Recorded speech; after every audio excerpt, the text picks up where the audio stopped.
Hey, welcome back to the Backyard Professor Chess videos. I'm in a great mood this morning, man. I passed the 1400 rating on chess.com last night with absolutely the best game I've played of chess for an end game. And I was excited. Hey, you know, yeah, we patzers, we beginners, we amateurs, we love the rating system and all that. And I recognize it's more of an indicator, but you got to consider something. I just jumped on chess.com 3 weeks ago, and in 3 short weeks I've gone from 900 to 1400. Color me excited. I can't help it. That's fun. So anyway, let's get on this Ruy Lopez. Now this is Ruy and Botvinnik, the former world champion. Now you got to understand something about Botvinnik. I'll start playing the opening moves because they're so similar in so many times while I'm telling you about Botvinnik. He's playing the black pieces here. Botvinnik was an animal at preparation and training. I mean, he became just famous for his rigorous training methods. He was so good. He was so powerful at calculating that it took everybody's breath away at how strong he was at calculating. And in this game, it's no exception. Some of his, I got this out of, oh, come on. Old age is taking its toll. Botvinnik, his 100 selected games. And some of the variations he shows in this game are like 15, 20 moves ahead, man. You play through them and you go, oh, okay, yeah, now I see. Now that I took 14 minutes to play the variation. He put all that stuff in his head, man. He could see it on the chessboard. He was very, very good that way. And I'm not going to be able to show you all the variations. I'll just show you the game more or less with a couple of ideas that I think for us beginners is extremely valuable. And perhaps even some of you intermediates. You can't go wrong studying Mikhail Botvinnik's games. You really can't. He was animal. Now, of course, he's going to prepare to castle. Ruy just castled. Botvinnik is going to castle here soon. He brings his queen up to e2. This is kind of interesting. Perhaps, keeping an eye on the queen side. You know, you never know. See, with the Ruy Lopez, if black doesn't play his P's and Q's right on the queen side, white has options there too. I mean, that's true in every opening. But yeah, I'm not telling you anything new at all. Of course, he's going to press down his bishop before he castles. I've noticed the grandmasters do that. Just before they castle, they prepare to castle, and then they go ahead and push this bishop down. And I have also noticed that as a white, if you're playing the white pieces, if you don't push this c3 pawn, black will come and exchange you. Or at least force you up into here. Well, he'll either exchange you or force you up into here and take you and cause some weaknesses. So it's kind of interesting if you know what you're doing, and these guys do. Then, and of course, he's strengthening his center. He's not going to go for the Marshall Gambit. The Marshall Gambit is when you throw that queen pawn all the way up, and that gets into some interesting complications, as we saw with that last tall game. But he's going to simply support the center here. Not going to do anything fancy. And Ruy, he pushes the c3, so he's going to attempt to keep his bishop, certainly.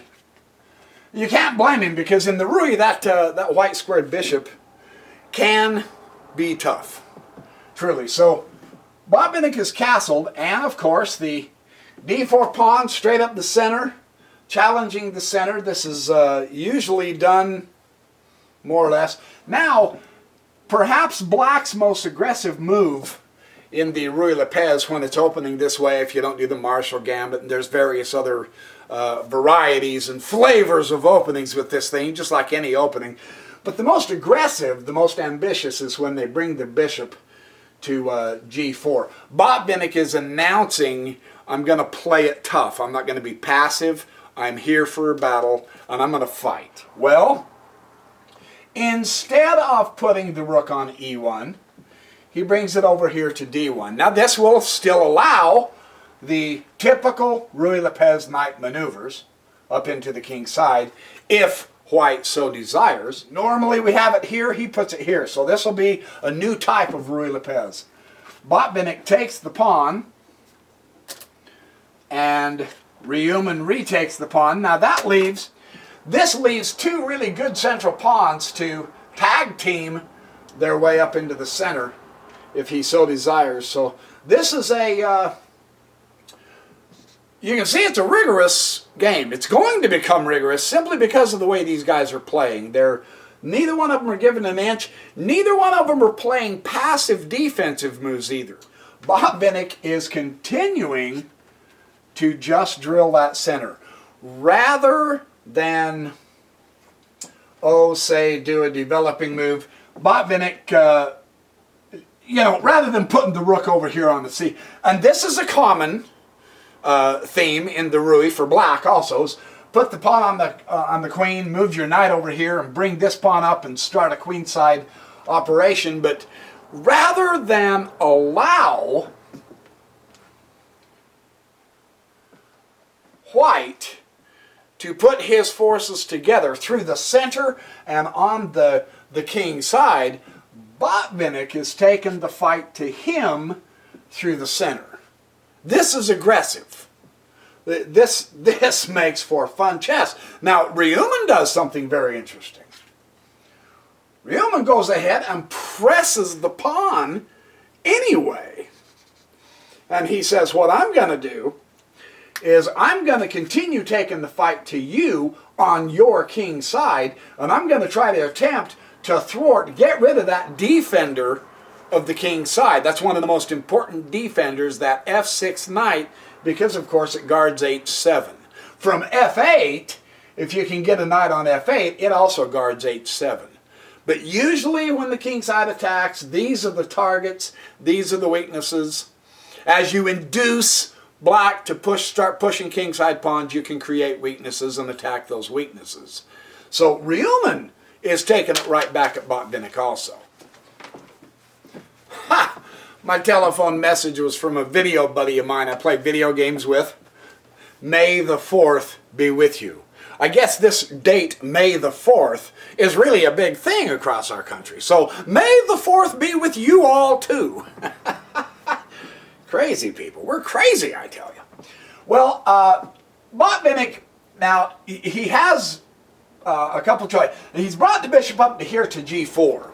So, of course, he can't put the knight there. Sometimes you can pull the knight out closer toward the king side, as if you were thinking of if white was a little further developed, if he had his knight up to here or here, say, and maybe a rook over on the file, then perhaps black would dodge down here to try to keep his knight in touch with his king side to show some defense, right? This is, I mean, I hate to label it as passive. You know, that's a personal judgment. But Botvinnik brings it up to here. Now, I won't label that one as passive. That is not passive chess. Botvinnik is a tiger with his claws out in this game. This is a strong, aggressive indication that Botvinnik is serious. He's here to fight. Ruy is not a less wit behind him either. He's going to challenge Botvinnik. He's going to say, show me what you're going to do with your bishop. Let's decide this right now. Yes, he pushes an h-pawn, and yes, in some respects, that does create weaknesses. On the other hand, this can be considered a strong defensive move depending on the position. Botvinnik is not going to relent with the pressure. Very interesting how he plays this. He didn't drop his bishop back down to here or here. Sometimes they'll put it on the e6, and that keeps a support on the pawn. But Botvinnik is keeping the pressure. He's maintaining the pressure. See, if this knight is pinned, then it can't influence the e5 pawn. Now, he's pushed this e5 pawn. He's got a strong center here. basically kind of keeping things closed. If Botvinnik can keep the pin on this, then he can attack this pawn and win it, and then white's center crumbles, and therefore a potential kingside attack comes in. So by pushing the bishop back, I'm going to indicate that Botvinnik is seriously thinking of a kingside attack using the black pieces. Apparently, he has calculated, and he says this in his notes, and he shows all the various calculations. Absolutely tremendous if you can take the time to get those games by Botvinnik and play through them. He's indicating the nature of white's development here. He can maintain the pressure, weaken the kingside, and go after the king as black. It is just so phenomenal how Botvinnik does this. White going to go to a4. He's saying it's just a bad move to exchange the knight at e4. The knight's too strong. There's too much here. It's a bad move to try to exchange it, so that's why he's coming to the queen side. In other words, Botvinnik has basically laid a claim to the center, and for a little while, he's going to keep it. And he is exerting tremendous pressure down here on this king side. So that, and the bishop and the queen are lined up to come into here. It's a pretty tough go right now for him. And he goes to b4, putting more pressure, cramping the queen side of white. You notice how Botvinnik has gotten to the king side, and he's gotten to the queen side. Both wings. This is masterful chess. And he says the knight can't go to c3. He's trying to, what he's doing in pushing this b4 pawn is he wants his knight to come here to c3, and then it's the master of the known universe on the c3. And white has to prevent this knight from coming into c3, because that wipes out the queen side. So white's plan now is prevent that cotton-picking knight. The best thing he can do is trade off that knight, if at all possible. He goes to a5. It doesn't accomplish a whole lot. The king has the time to go to h8. Botvinnik is calculated so far ahead in this game, he already knows he's going to do a kingside attack. When I was playing through several of the Grandmaster games several years ago, you'd see these odd king moves. And you go, that does nothing. That is a complete waste of a move. No, it's not. In his notes, Botvinnik is showing how he has already calculated his kingside attack 15 moves from now. 15 of them! And I mean, he's finding forcing moves that when he makes a move, his opponent has to make a certain move, and then he gets to make a certain move, and so on and so forth. 15 moves ahead! We're talking animal here. This is astonishing. And so part of his preparation is to get the king off this file, because somewhere in the future of this game, there's going to be a pin on this file, and he's going to lose the initiative if he doesn't prevent it right now. That's how fabulously powerful these guys' minds are. G4. And, you know, this is really almost forced. and Ryuman saw this, because now that Botvinnik has given the game away, he's saying, okay, here I come. I'm going to get my king way away from this action. Ryuman, and I mean, he's coming down on the queen side too, and he's gotten serious threats on the queen side, but now he's got to chase his king side power away. Because this king move announces I'm coming on the king side. At least in this particular game, in this particular Grandmaster game. Whoop. No, bishop came to g6. He came back to g6. And now the knight comes to h2, and you say, what a completely stupid waste of time move. No. No, it's not. What Ryuman apparently has decided is, he's been calculating too, and he's going, I have to at least have some counterplay. And what this move is going to enable him to do is come up into here and into here. once this pawn moves. He can use his pawns as battering rams, but Ryuman is running scared. He's saying, crap, here comes Botvinnik. And you and I can't see this, can you? You go, what do you mean, here comes Botvinnik? He doesn't have a whole lot. Hold it. Just hold it. Look at that board for a minute. In the Ruy, he does have a lot. And this is a square that White has to watch, but look at this and this. In a kingside, there's always piece sacrifices to open up the kingside, get rid of those pawns. He's already got the moves with the knight. You've got a tremendous outpost of a knight. He's already got the moves into here to start breaking up the pawns even worse. He's got his bishop coming to, well, if he puts his knight in, then brings his bishop down. He's got his other bishop coming to here. He can block the pawns, park that cotton-picking bishop right there, and then bring the queen up to here. He can press this F pawn, get rid of these center pawns, open up the file for his rook. Remember, Ryuman moved his rook on the D file. And you notice it hasn't done anything. It's misplaced. He miscalculated somehow. Botvinnik has the right file. There's a lot of action going. There's a lot of tension building up. I'll put it that way. So this knight h2 is to try to make sure he has some oomph. He's trying to put some muscle into either his defense or try to get an offense going, right? Now watch what the bishop does. Boom. Uh-oh. Here we go. Now he stopped the pawns from moving so that he can't use them as battering rams, and in a way blockading the pawns like this also means the pawns get in the way of his own pieces. So this is a, what do you call it, a good defensive move as well as a good offensive move. That's just a good doggone move. That's the point. Really interesting here. Now he's going to begin developing a little more. He has to develop. And in the Ruy Lopez, the bishop to d3 is always a good development. Seriously. And now look, here he comes. Botvinnik's going to push his pawns onto the kingside as a kingside attack. He beat Ryuman to the punch of pushing that pawn forward. Ryuman wants to push the pawn forward. And you say, wait a minute, dude.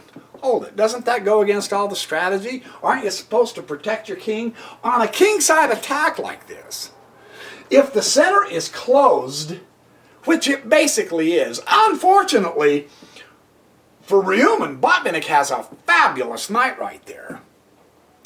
But what you want to do is you want to use your pawns as the battering rams. Well, here he comes.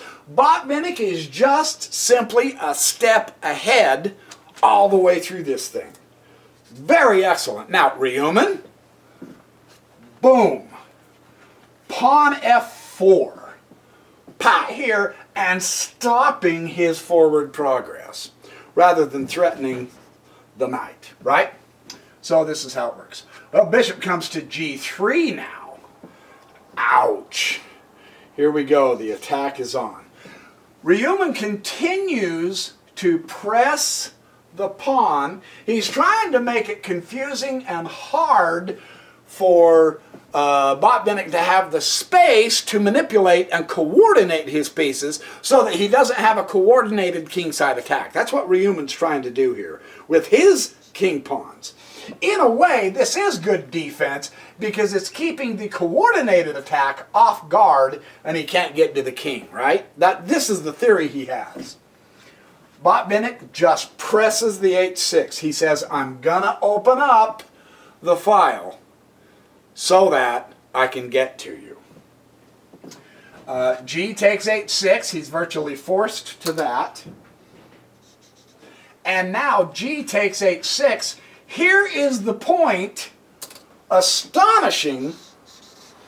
Here is the point in the game that Botvinnik had seen ahead when he moved his king over to h8 about 6 moves ago. He knew he was going to open up the G file to Ryuman's king. So his king had to be behind the pawn 6 moves ago. Is that amazing or what? I mean, this is really inspiring stuff. Now, knight to d2. Again, he's got to get some pieces going. He's got to get some things going. Botvinnik has just been 1 and 2 steps ahead. You look at that board and it's just zany and complicated, isn't it? I mean, there is just all kinds of stuff in the center of the board, man. This is really impressive. But the more pieces you can get over here, you know, the better defense you can do. And look at what Botvinnik's doing, 97. Now, Botvinnik is bringing his stuff over to here. He still has this knight threat. Ruy can't take everything over. He's got to stay on the queen side because Botvinnik can break through on the queen side anytime. This is why Botvinnik was such a good grandmaster with this stuff. Knight e7. Looks like he's going to come over here. King finally gets to h1. It's about time, dude. You've got to watch what he's doing. Queen over to e8. Subtle move. He can bring his queen over here now. Bring it on the g-file. It's an open g-file. He owns the g-file with the bishops. Botvinnik in his notes says he was calculating through, and he's going to eliminate this pawn with the bishop, and it's going to make the whole position crumble. He's already seen that far ahead in the game. That's what we're going to look for, is this bishop's going to take this pawn. And it's going to it's astonishing, but just that simple bishop taking the pawn completely destroys White's position in the center. Rook comes to g1. Now he's the first one to grab the file. He's trying to put pressure on the rook, and this is what Botvinnik has seen. The bishop comes to h5. Not retreat the bishop. No. You do not retreat the bishop. The knight's got the bishop guarded. The rook's not going to take the bishop. You bring another piece in to threaten the queen. And of course it's covered with the queen. I mean, this is a sensational setup. Botvinnik has planned this very well. Knight at 2 goes to f3. He's got to try to get some defense going. And now Botvinnik puts his rook on g8. So we have a really, really interesting conglomeration of a Mel of a Hess, don't we? Except Botvinnik is calculated. How do you get that good? That you can calculate all this stuff in your mind? Are you kidding me, man? That is insanely incredible. Knight d to f1. Knight d to f1. Okay, now, he's beginning to try to put pressure on the bishop. And the bishop, of course, coming all the way out to here, he really is going to get attacked. I mean, no joke. And Botvinnik says that in his notes. He said, yeah, I knew I was going to be attacked. Well, he's getting attacked like crazy, but he's got the answer. Because he calculated out that Ruy is going to have to put this knight on f1, and what that does is it separates the rooks. Now they're not connected. This rook cannot get over to here, or this rook can't jump up to here and have this rook come and double up on the file, because Ruy had to put that knight there. Botvinnik saw this several moves ago. It's that move that gives Botvinnik his gun. He's going to pull the trigger now. Now he's got him where he wants him. That weakness of not being able to connect your rooks is how Botvinnik wins this game. That's astonishing, isn't it? Queen comes to f7. One step at a time. You got to do this right. You got to do this right. You want to keep this pawn covered for the moment. Bishop at d to d1. Or bishop at b to d1. I wrote that so I don't get him confused. Of course, there's only going to be one possible bishop move, but just trust me, I'm trying to help myself.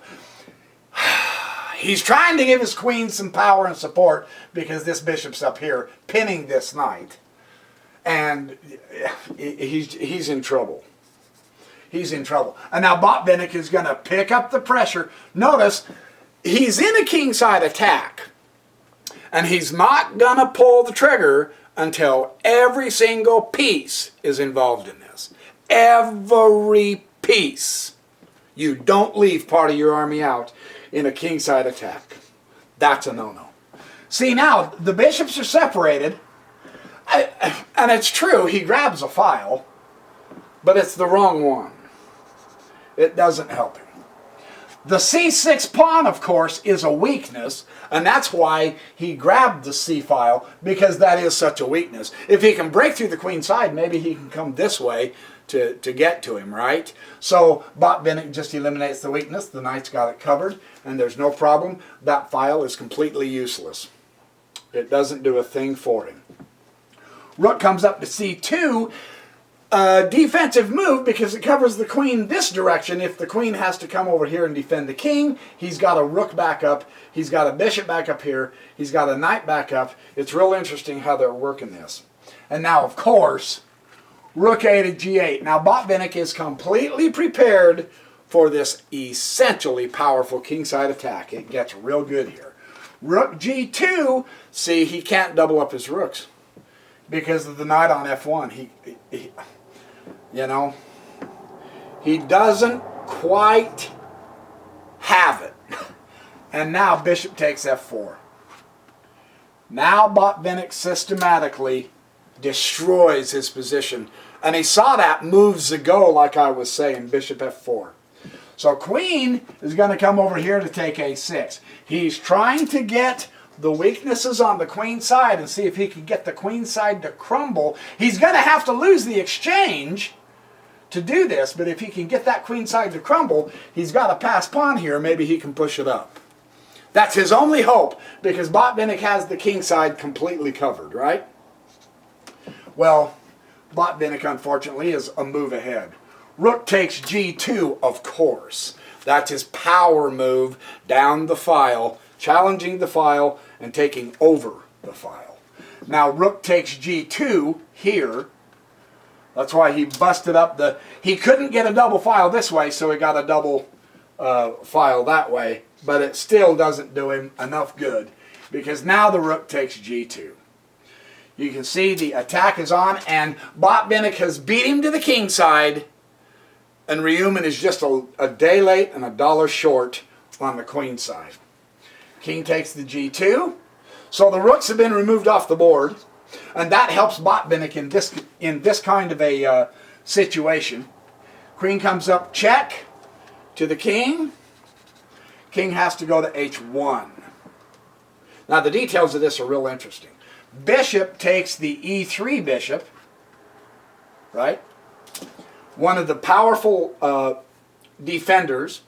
The knight takes the e3 bishop, getting rid of that bishop. And now Botvinnik's knight comes to f2 check. Yowza. His queen's on the file. His bishop's got this knight pinned. He's got the file, and he's got a knight down into here. King can only go to h2. And then we've got knight takes d1. And it's here that white resigned, because the note that he says, and I want to play through this with you just to show you how well Botvinnik has calculated out this particular game, which is really wonderful. If white takes the knight to d1, and he virtually has to, there's really not a lot of choice there, then bishop is going to take f3. And if white had come back to f1, then the bishop takes d1, queen takes d1, and he's down a piece, and his pawns are scattered all over. Botvinnik is a piece up, and he'll win because of the pawn structure. So that is one very sensational game. Now, the real way to appreciate this game seriously is get the 100 Selected Games Botvinnik book and play through this game and play through the variations and the notes. It's breathtaking. It's pretty impressive. But, you know, this man put 9, 10, 11 hours a day into chess, something that none of the rest of us can do. That's why we won't be world champions, but we can sure appreciate the beauty, art, and pleasure of playing through the fabulous games. So there's your chess game for the day. I'm done motor mouthing about. I've talked long enough to give you a chance to eat your fresh cooked bowl of popcorn and enjoy yourself. Have fun chessercising. Remember, quit taking so many stupid pills. Don't make the pharmaceuticals any more rich. Just eat healthy, natural foods. That's the way to do it. Drink lots of water. Be happy. And I will see you in the next chess video.